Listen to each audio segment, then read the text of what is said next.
Shalom. All praise to the Most High, Yahweh, Ba'asham, Yahushai, Ba'ashim Rukakwadash, and double honors to the apostles of the GMS and to the bishops, the elders, and all the sincere brethren that are liberating the truth across the world, and also to all the sincere brethren and sisters that are listening to the truth. And I pray this may be another edifying lesson to the flocks and whether the Most High want to hear this message and let it be heard. And before I begin the lesson, I will introduce the true name of the Father, which is Yahweh, and the names of the Son is Yahawashi Hamashiach, which Yahawashi Hamashiach, which means the Redeemer or the Deliverer, and he's only coming to redeem his people, which is the nation of Israel. And in today's age, you would identify them as the so-called Negroes, so-called Latinos, and the so-called Native Americans, which scatter in all four corners of the world and looks like the other nations and also practice the custom of the other nations. With that, that'll be it for the introduction.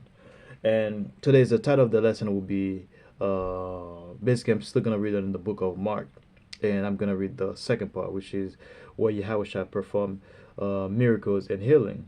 So that's what I'm gonna be focusing on today. So today it's gonna be Mark 5 verse 21. I'm gonna read it basically in the NLT.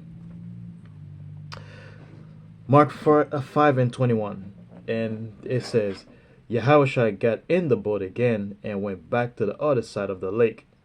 So Yahushua, the first part of the story is basically when Yahushua healed the demonic possessed man that have like the legion of demons on him, and Yahushua basically when he performed that miracle, when he cast those demons out, and the herd of the herdmen saw that, they ran to the nearby towns and tell exactly what happened. Tell the people exactly what Yahushua did to that man. They was like, "Did you remember that guy that was full of demons? And no matter how many chains you strap around him, he always broke loose. He was always cutting himself with like a stones. Hey, Yahushua took those demons, cast them out, and he tossed those demons into those herd of pigs, and those pigs took themselves, they ran off the cliff and drowned themselves. So, so that's what those herdmen told as they were living to the nearby towns, and those people came gathered around Yahushua, and they were amazed, and they were terrified. It was like, look, man, you gotta leave this town, man. You gotta leave us alone. So now Yahushua got onto the boat again, and he went on the other side of the lake, basically, man, where a large crowd gathered around him on the shore. So basically, he left the town, he went on the other side, and basically he met like a large crowd of people, and they were surrounding him, basically. Then a leader of the local synagogue, whose name was Jairus, arrived. So basically he met like the local leader. His name is basically Jairus, and basically he arrived where Yahushua was at. When he saw Yahushua, he fell at his feet. So basically, when the local synagogue leader saw Yahushua, he fell at his feet, basically, in a submissive manner, basically, in a pleading manner, she said. 23, pleading fervently with him. So he basically was begging Yahushua. My little daughter is dying, he said. So basically, he fell at Yahushua's legs, at feet, I should say, and he was begging Yahushua. He was like, please, please, my daughter's my daughter's dying. That's what he was saying to Yahushua. Please come and lay your hands on her, heal her so she can live. And he was begging Yahushua, like, please, you gotta come with me. You gotta come to my house. My daughter's dying. I want you to lay your hand on my daughter so she can be healed. And the reason he's saying that, because he probably one of those guys who are already heard the rumor of that guy who was demonic, who has like a basically that guy was who were full of demons on, and to see that guy back to like a nurse, to basically that guy became like a normal. He became sane again, man. It's as like he was never possessed, because you gotta look at that guy like a normal person perspective. Like you see somebody in a psych hospital, that person looks psychotic, like always dirty, stink, probably never brushed his teeth, all his torn his clothes, body full of scars, and now he looks sane. He has a nice clean garment. His beard is nice and groomed. So he probably like, man, that Yahusha is something. I gotta get that guy to heal my daughter. And so yeah, so he was begging Yahusha like, please come to my house and heal my daughter so she can live. And guess what? Yeah, happened in verse 24. And so Yahusha went with him, and all the people followed, crowding around him. So basically, Yahusha okay, say, all right, I'll go with you. So he left with him, and while Yahusha left, and the people also follow Yahusha. So the people will be like, man, so we gotta see that. They probably be like, look, that man says his daughter's dying, because most people would be like, well, she's not gonna make it. Might as well say rest in peace. So a lot of these people were like, okay, and you gotta see, you gotta think like you gotta think of it in like a modern mindset, because a lot of people they really follow Yahushua, not because they believe in him. They was okay. I gotta see what this guy's doing. You can guarantee there's like a scoffers around. They probably be like, oh man, that guy says he's gonna heal the daughter. Then you hear what the man say, his daughter's dying. So you gotta see, as Yahushua was walking, a lot of people were scoffing. They was like, man, you ain't gonna heal her. But even then, they still gonna go see what's going on. Similar to the Noah, when Noah was cutting all these animals, when you see like animals was coming in pairs, guess what? There was a lot of people that was watching. They was like, wow, what an event! All these animals going to the boat. Not that they didn't really care. They find it very interesting. Likewise, same thing was happening over there, man. So the crowd followed Yahushua and surrounded him basically. And verse 25, a woman in the crowd had suffered for 12 years with constant bleeding. So as Yahushua was walking, there was a woman in a crowd who basically has been suffering, uh, suffered for 12 years with constant bleeding. So basically, she was constantly bleeding for 12 years. She had suffered a great deal from many doctors. Um, and so basically, she had suffered a great deal from many doctors. So basically, she's been going to doctors for like the scripture says, she's been suffering with constant bleeding for 12 years, which means she's seen a lot of doctors, and no doctors can do anything for her, man. It doesn't matter where she go. She probably go to the highest doctors, the best doctor in the at that time, and they couldn't do anything to heal her, basically, man. So she was constantly suffering. And over the years, she had spent everything she had to pay them. So basically, she basically dedicated the past 12 years to visit like a many doctors, man. So she gave up everything, like probably like money, possessions, just to find somebody to heal her, and nothing happened. But she had gotten no better, so she didn't get no better. No matter what treatment they give her, nothing happened. In the fact, she had gotten worse. So basically, she got even worse. 27. She had heard about Yahushua, so she came up behind him through the crowd and touched his robe. So basically, like the crowd that was following Yahushua, so she heard of Yahushua. So she was like, I heard about that guy named Yahushua. Let me see if he's real. Let me see what they said he did was real. So she get what? Guess what? She came up behind him through the crowd and touched his robe. He touched. So basically, as we know from the early verses, basically there was a crowd of people that was following Yahushua. So basically, she's sunk into the crowd and grabbed Yahushua's garment, basically. For she thought to herself, if I can just touch his robe, I will be healed. So basically, she thought. So basically, right there, verse 28. So basically, she has an incredible faith. She was like, look, I don't even have to stand in front of this man. I don't even have to talk to him. If I can just touch his garment, I will be healed. That's so basically what she was doing right now. She was using her faith. And guess what? Let's find out what happened. Immediately the bleeding stopped. So basically, as soon as she touched Yahushua's garment, immediately the bleeding stopped. So basically, her faith saved her. She wasn't like, "Oh, I need to talk to this man. I need to have him pray for me." She was like, I just need to touch his garment so I can be healing. And that alone, and her faith up there got her healing. Immediately the bleeding stopped, and she could feel in her body that she had been healed of her terrible condition. So basically, as soon as she touched Yahushua's garment, so that bleeding condition stopped, which is the condition that's making her bleeding stop basically. 30. Yahushua realized at once that healing power had gone out from him. So basically, Yahushua sensed like a Yahushua realized at once that healing power had gone out of from him. So he turned around in a crowd and asked, "Who touched me?"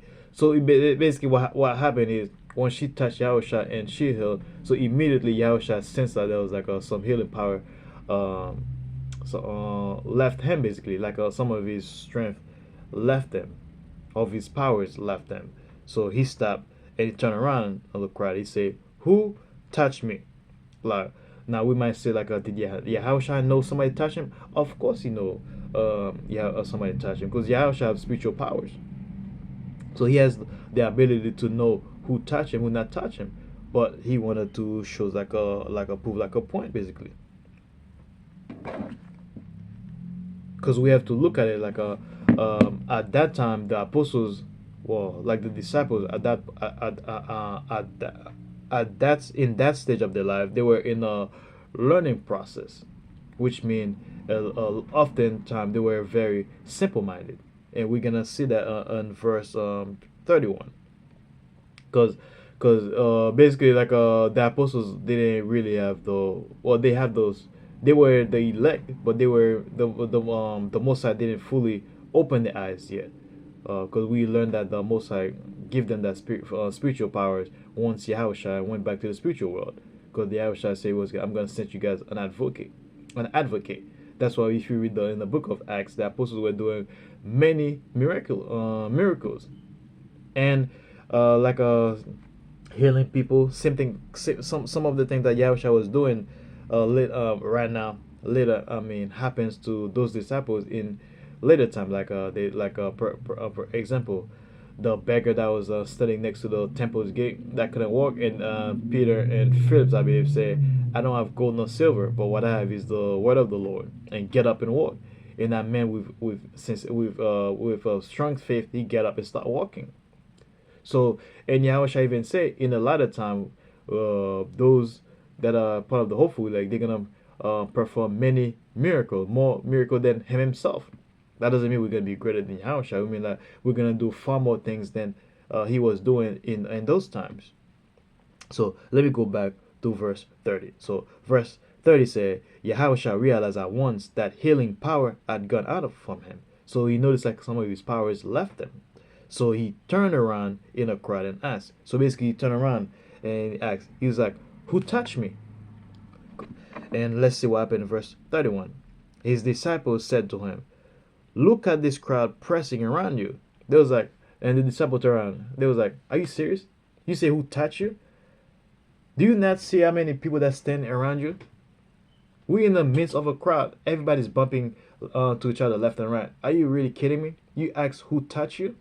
So they probably have like a confused, but they probably like, "Are you serious, bro?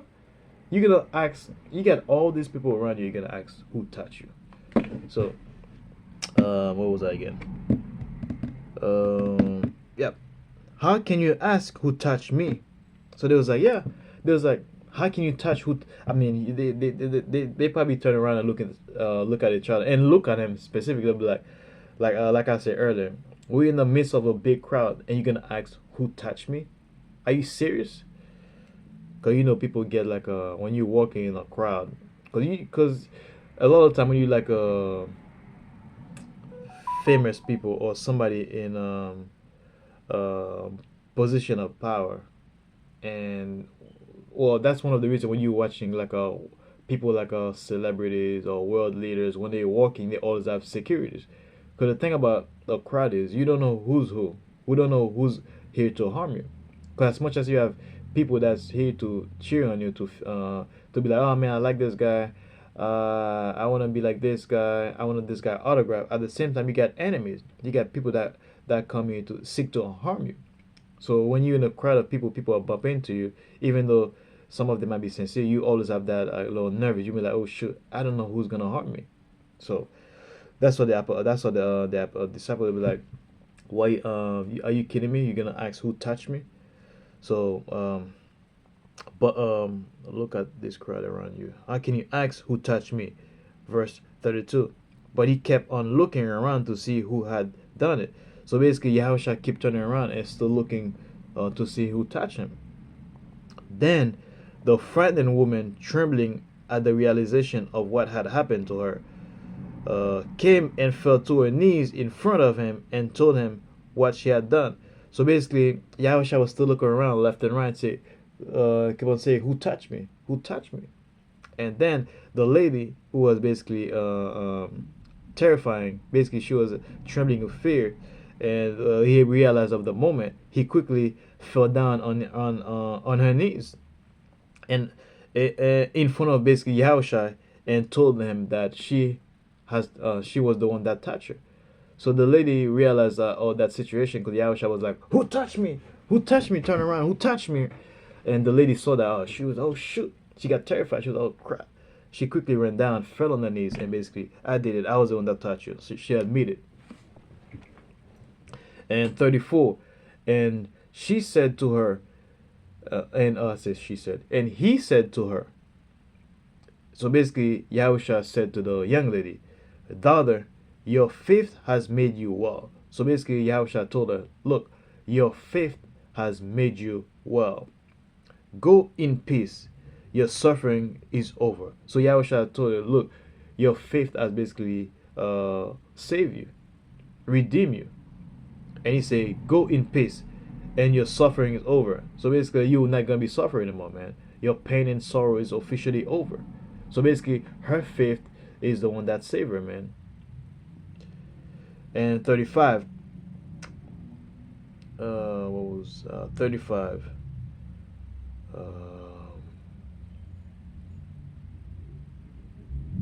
35. While he was still speaking to her, messengers arrived from the oh yeah, cause when this situation happened, right? Yahawashah was not here to heal the lady. He was on his way to heal to go to the town, the synagogue leader, the leader Darius. Let me go back on that verse again. The local synagogue leader named Jairus. Yep, Jairus. He was on his way to Jairus' house, and when that big crowd was following him, and when that young lady touched him. And yeah, so verse 35. While he was still speaking to her, so while Yahushua was still speaking to her, messengers arrived from the home of Jairus. So basically,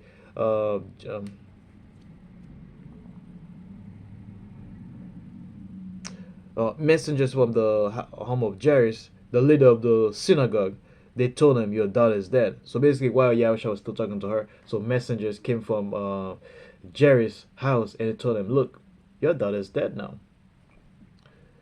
They told him, "Your daughter is dead. There is no use troubling the teacher now." see what happened? Like they were like, "Look, man, we're sorry to tell you this, but your daughter's officially dead. There's no use to bother Yahushua now, man. There's no need to bother the master now." So that's what the people told him. And if you put it in simple term, like a regular people now be like, they will turn the blame on the lady. They probably like, "Look, had you not interfered with Yahushua, my daughter could have been healed." If he was like a wicked two-third nigga, that's what they will say. They probably go after trying to find that lady and kill her.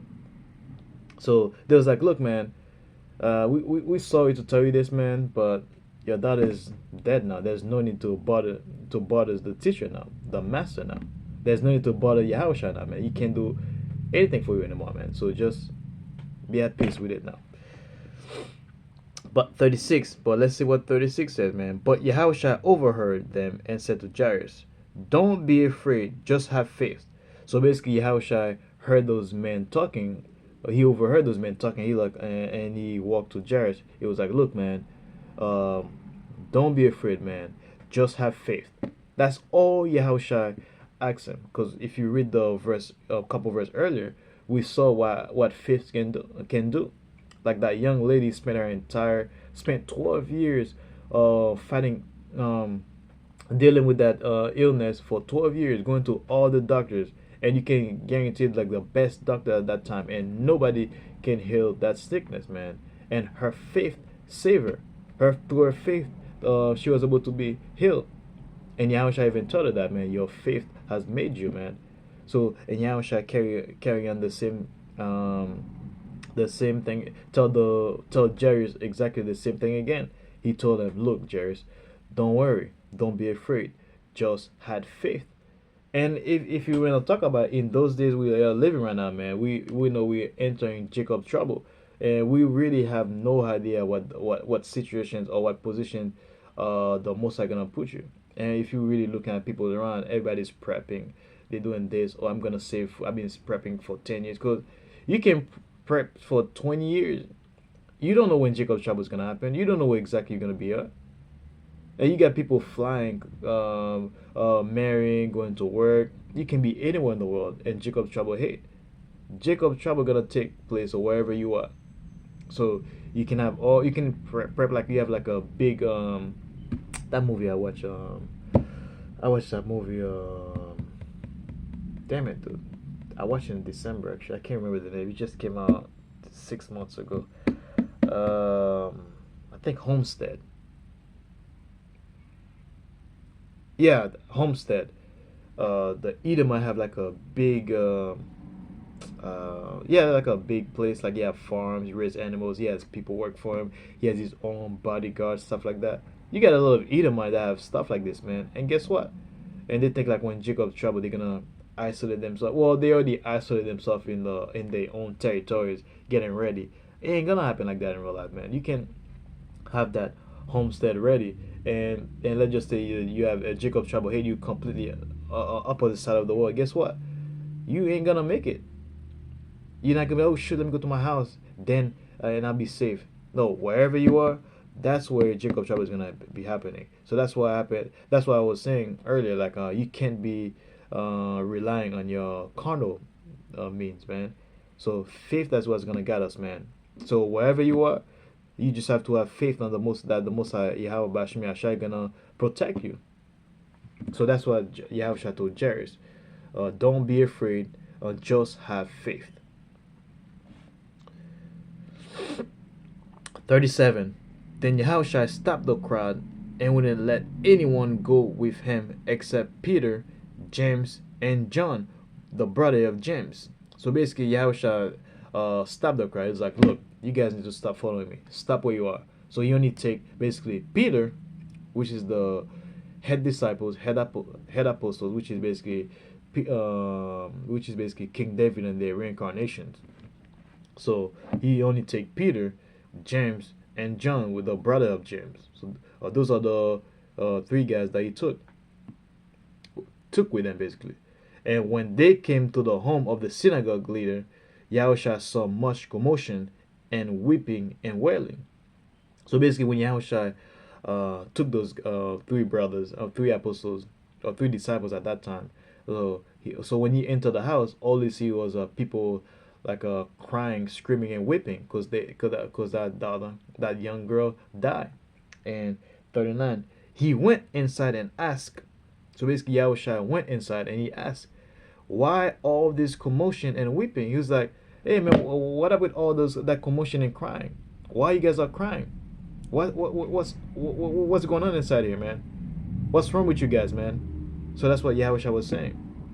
The child isn't dead; she's only asleep. So Yahushua said, "Look, man, that young lady is not dead; she's only asleep."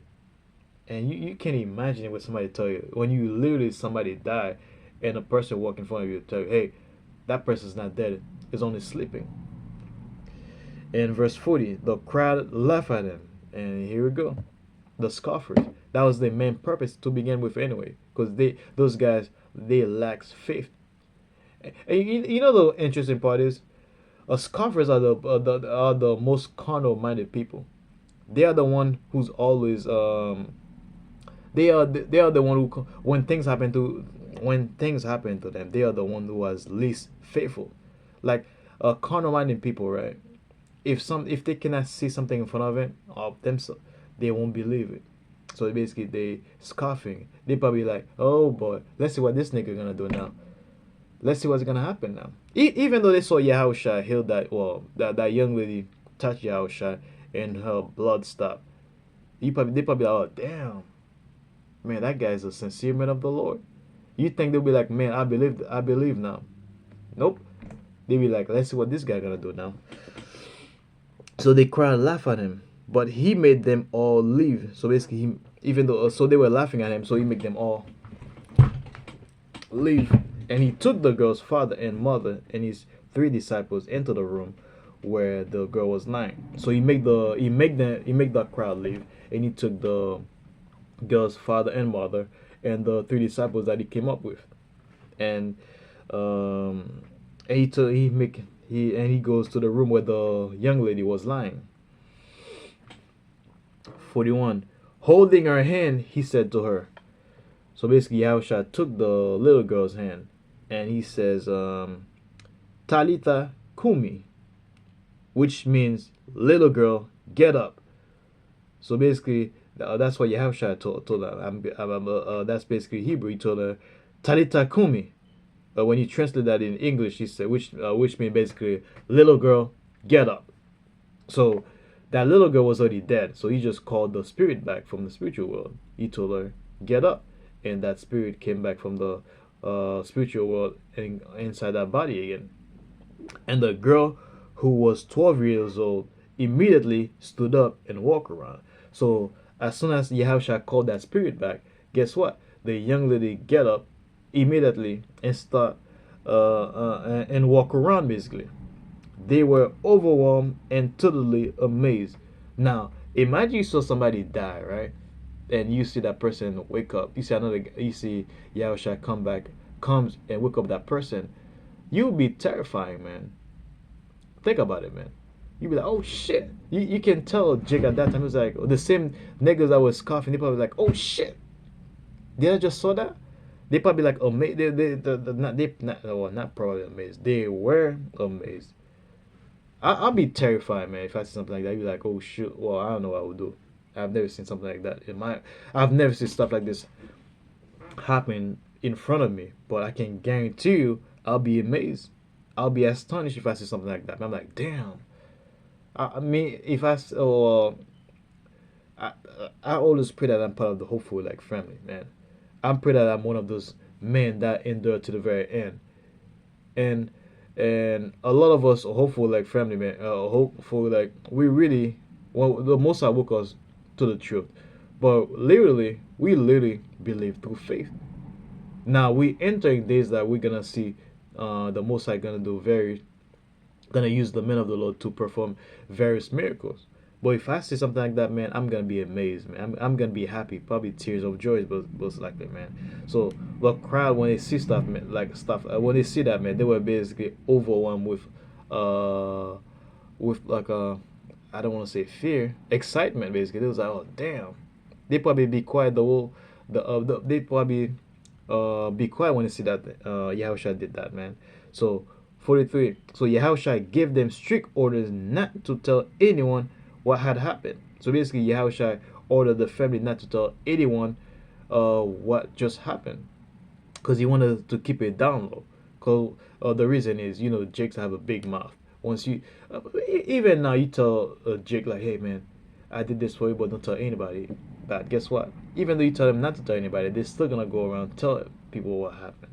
So yeah, so he ordered them, don't tell anyone of what you just happened, of what you just witnessed right now. Because the thing is, if they tell people that a roommate, hey, here's what the people gonna be, hey, my uncle just died, my son just got died, my grandpa just died. Everybody gonna start bringing everybody so Yahushua can help.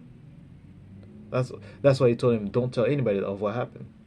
And then he told them to give her something to eat. And then after that, he told the parents to give the young lady something to eat, because you can tell that girl was sick and she recently died, which means she will be extremely hungry. So he told them, go feed her, man.